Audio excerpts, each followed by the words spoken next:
आपल्या परिसरातील राजकीय, क्राईम व सामाजिक अपडेट जाणून घेण्यासाठी पाहत रहा स्टार वन न्यूज वर्तमान।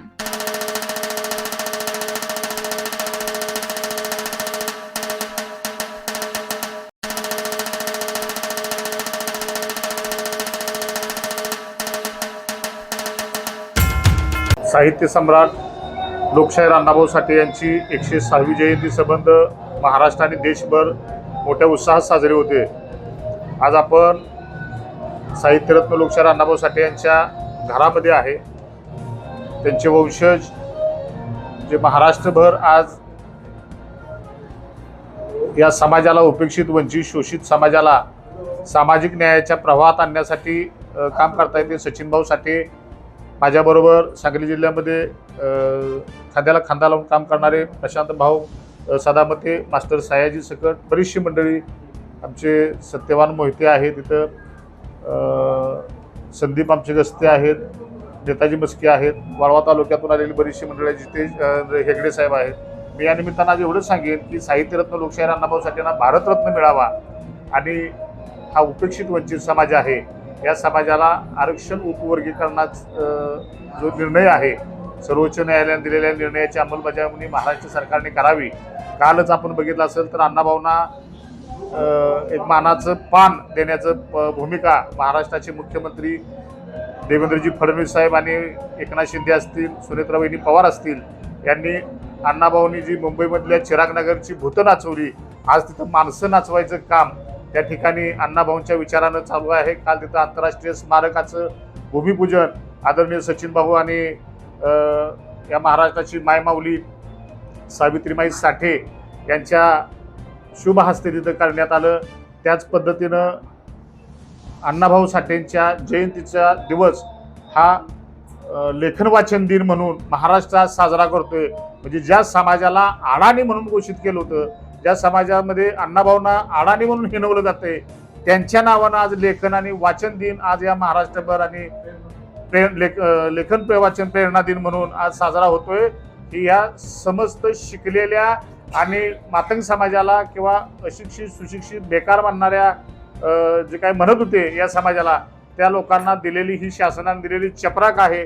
मला निश्चितपणानं एका गोष्टीचा अभिमान वाटतोय की साहित्यरत्न लोकशाहीर अण्णाभाऊ साठेंनी जो उपेक्षित वंचिताचा न्यायाचा लढा जो आपल्या आयुष्यभर राबवला होता, वाजवला होता, गाजवला होता, तीच लढाई त्याच ताकदीनं आदरणीय सचिनभाऊ साठे लढतायत। सांगली जिल्ह्यातील तमाम उपेक्षित वंचित समाज आणि मातंग समाज आज चळवळीमध्ये सचिनभाऊ साठे आणि या महाराष्ट्राची माऊमाऊली सावित्रीमाई साठे यांच्या आदेशानं, मार्गदर्शनाखाली इथून पुढच्या काळामध्ये महाराष्ट्रातला मातंग समाज आणि मातंग समाजाच्या सगळ्या पोटजाती, अण्णाभाऊंच्यावर काम करणारे, अण्णाभाऊंच्या विचारानं वागणारे सगळे या लढाईमध्ये सामील होतील, एवढंच या निमित्ताने मी सांगतो। जय भीम, जय लव। सर्वांना सप्रेम जय लवजी, जय अण्णा, जय भीम, जय शिवराय। आज 1 ऑगस्ट साहित्यरत्न लोकशाहीर डॉक्टर अण्णाभाऊ साठे यांच्या 106व्या जयंतीच्या निमित्ताने मी विनम्र अभिवादन करतो। आज आम्ही या वाटेगावच्या भूमीमध्ये आहोत आणि याच भूमीमध्ये एक कोहिनूर हिऱ्यानं जन्म घेतला। संयुक्त महाराष्ट्राच्या लढ्याच्या चळवळीमध्ये अग्रभागी असणारे असे थोर साहित्यिक, जगविख्यात लोकशाहीर डॉक्टर अण्णाभाऊ साठे यांची जयंती म्हणजे आमच्या सर्वांच्या मनाच्या ज्या भावना आहेत आणि जी आम्हाला जी मिळालेली प्रेरणा आहे, ते एक ऊर्जा देण्याचं काम आजच्या दिवशी होतं। मी तमाम सांगली जिल्ह्यातील आणि पश्चिम महाराष्ट्र आणि महाराष्ट्रातील मातंग समाज बांधव, तत्सम पोट जाती व अनुसूचित जातीतील बांधवांना जाहीर आव्हान करतो की येत्या रविवारी 9 ऑगस्ट 2026 रोजी क्रांती दिन आहे आणि याच दिवशी अनुसूचित जाती आरक्षण उपवर्गीकरण समर्थनात भव्य असा मोर्चा आणि जाहीर सभेचं आयोजन आम्ही केलेलं आहे। हा मोर्चा सकाळी 10 वाजल्यापासून सुरुवात होईल।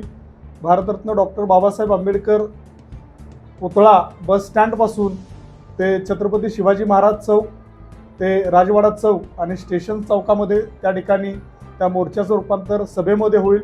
तर सगळ्यांना मी विनंती करतो की या मोर्चामध्ये आपण बहुसंख्य उपस्थिती दर्शवायची आहे आणि आपला जो लढा आहे उपवर्गीकरणाचा हा आपल्याला अधिक बळकट करायचा आहे. हा मोर्चा कुणाच्या विरोधात नसून सरकारकडे आम्ही मागणी करतोय 1 ऑगस्ट 2024च्या निर्णयाची अंमलबजावणी करा आणि हा लोकशाही मार्गाने आमचा मोर्चा आहे. त्यामुळे सर्वांनी त्या मोर्चामध्ये ताकदीनं उपस्थित राहायचं आहे. कुठून पण घुसा, पण 9 तारखेला सांगलीच्या मोर्चात दिसा. अशा बातम्या पाहण्यासाठी आमच्या चॅनेलला लाईक, शेअर, सबस्क्राईब करा.